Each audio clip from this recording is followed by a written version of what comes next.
Welcome to Section 5 of Microbiology Fundamentals. In this section, I'll be introducing fungi and some basic information about this group of organisms.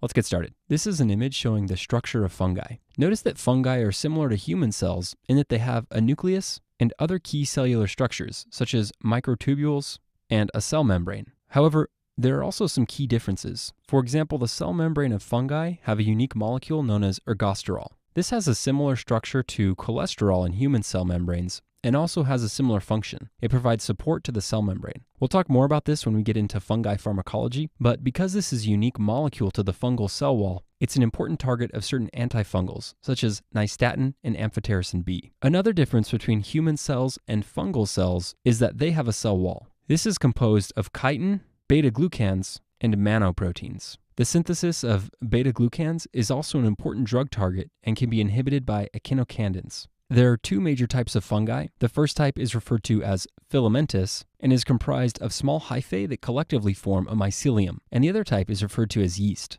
This is a depiction of the filamentous type of fungi. As you can see, the small filamentous branches are referred to as hyphae. So you can see a hypha right here. Collectively, the network of hyphae are referred to as a mycelium. You can also see that cells are divided by septae, so you can see a septum right here. However, not all fungi are this way.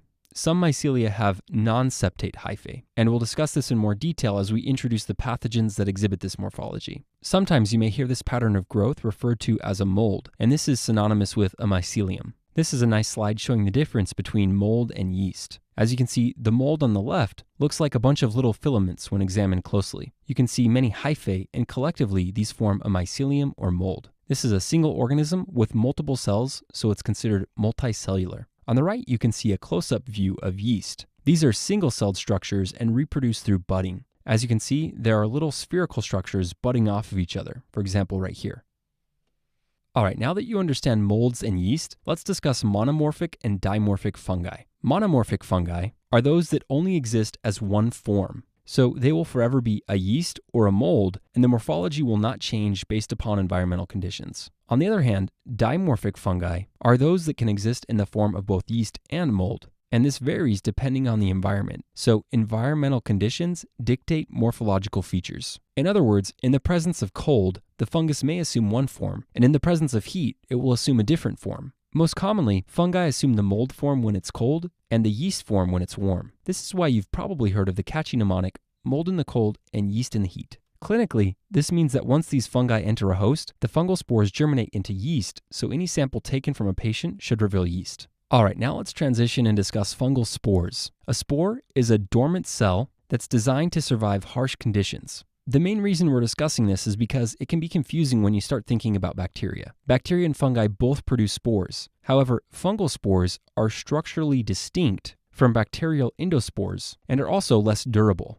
Nevertheless, fungal spores are an important aspect of fungi because they allow these organisms to reproduce asexually. Another thing to keep in mind is that while only a couple types of bacteria produce endospores, almost all fungi produce spores. Anyway, the main takeaway from this slide is that fungal spores are distinct from bacterial endospores, so don't get them confused. This is an image of Aspergillus. As you can see, the organism is forming hyphae, and one of the branches is producing spores right here. Fungal spores have complicated names such as conidia, but they essentially all perform the same function and look kind of like what's shown in the image. All right, let's wrap up this video with a question. A 2-year-old boy has a diaper rash due to the fungal organism known as Candida albicans. Targeting of which of the following structures would be most helpful in treating this patient's condition? A, mitochondria, B, ergosterol, C, cholesterol, or D, protein synthesis? Okay, the key takeaway is that this patient has a fungal infection, so we must figure out which structure is unique to fungi. With this in mind, the correct answer is B, ergosterol. This is describing the mechanism of nystatin, which can be used to treat diaper rash. Ergosterol is the only answer choice that describes a cellular structure unique to fungi. This is an image showing the structure of fungi, which we talked about earlier. As you can see, ergosterol is present in the plasma membrane of fungi and is a unique molecule from human cells, which makes it an important antifungal drug target. A, C, and D are wrong because these are all features of both fungi and human cells. So targeting of these structures would most likely harm both types of cells